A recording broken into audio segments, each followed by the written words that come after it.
Eastern PA Weather 30 meteorologist Bobby Marchich here with your outlook for January 2nd, 2017. Welcome to the new year, and finally we get into the first forecast video, and I did not screw it up from the get-go with a wrong year, so we'll see how long that lasts. We do have some freezing rain here in the forecast for this morning for some areas. I do think this is going to transition over to plain rain.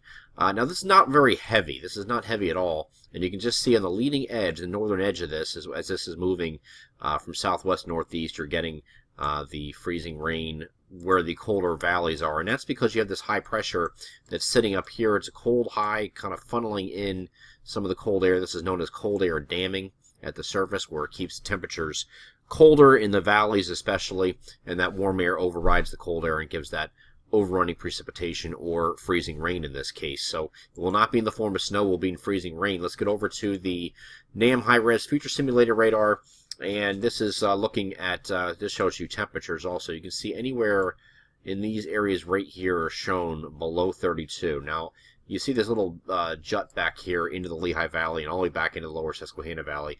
And that's because, again, these are the valley locations it's picking up on that are going to be a little bit colder.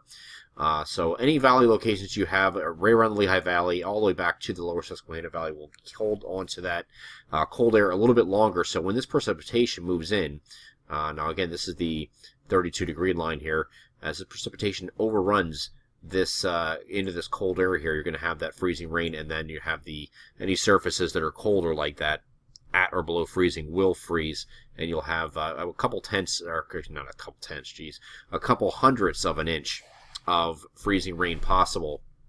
And that's it might be stubborn trying to get those temperatures above 32 in some areas, but I do think this is, for the most part, just up through about mid-morning thing, maybe even a little bit before that. After that, temperatures are going to moderate a little bit, and we're also going to start losing some of the precipitation. You can see there's really not a whole lot here. Might hold on a little bit here. This is now looking at 9 a.m. You can see some widely scattered at best showers moving through. Still a few pockets here under 32 up in this area here, is shown here. There's just a couple here at this point. So I'm not expecting this to hang on forever. Once we get into the afternoon hours, everywhere should be above freezing. You can see that here. But we're also just very spotty precipitation. This isn't really a big deal today with the amount of precipitation. And the same thing continues in the overnight hours. Here's a look at the evening and the overnight. You get some just showers rotating through. Not a lot, just enough to be a nuisance, maybe a little drizzle. Maybe a little light shower activity, and that's about it. Once we get into Tuesday, man, jumping way ahead here. This is what happens when you change years and change. I'll come after the holiday weekend. I'm all messed up on times and dates here. But here's a look at Tuesday. Looks like it's that showery nonsense here in the morning.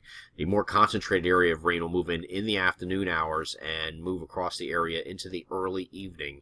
And then that will be out of here as well. So we'll get that over, look at the global model, show you what that looks like on here. Again, just light stuff here. You see the lighter greens, and that's it. Very, very light this afternoon. Very hit or miss this afternoon, I should say. Same thing for the overnight.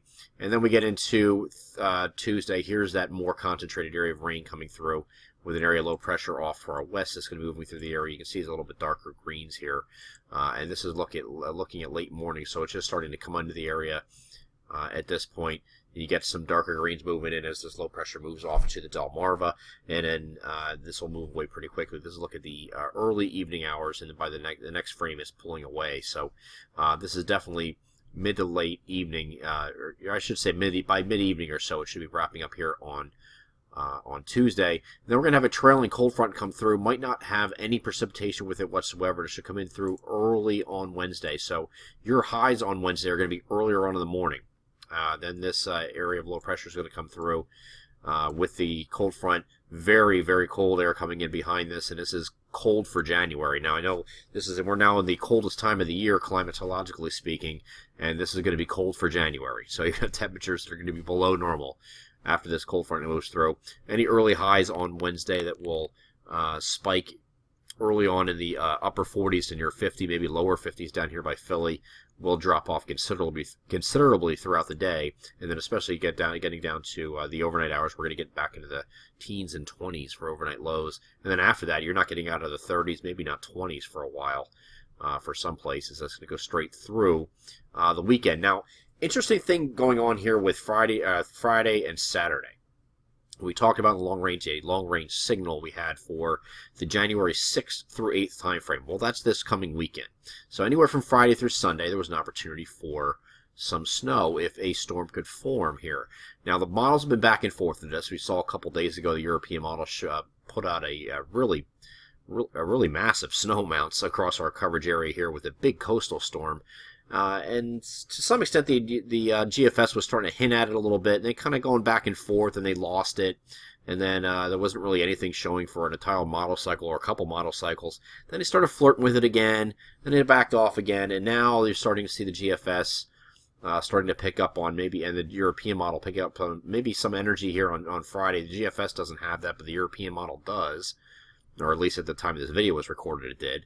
And then you get into Saturday, the GFS has a bigger storm potential coming in here later Saturday and Saturday night and early Sunday morning. You can see that here. Now, this is something similar to what the European model showed the other day. Actually, the European model is a little bit more wrapped up than this was even. So a lot of different possibilities with this weekend. I'm not ready to write anything off yet or say that we're going to get hit. There is the possibility that we get nothing at all and we're high and dry. There's a possibility we just get some snow showers out of this, and it's just a quick moving thing here on Friday. But there's also a possibility that you got a coastal system that could work its way into the picture as we get into over the weekend sometime. So very volatile forecast, and the reason we're so uncertain, even though it's we're talking about within the normal 6-day period that we forecast, there's a lot of Pacific energy involved with this that's not being sampled yet, and what models need to have in order to assimilate what's going to happen in the future is to have actual factual data sets in order to, so that's looking at observations. And if the energy responsible for this would-be storm is out in the middle of the Pacific Ocean and you have no observations to really take from it, it can't really properly assimilate what's going to go on downstream. So there's going to be a lot of different changes in the next couple of days, but I do think this is going to settle down and kind of go one way or the other. It's either going to be storm like the GFS showed last night, like which is shown here, or it's going to be nothing at all, and both are possibilities. And I can't say one has more of a chance than the other.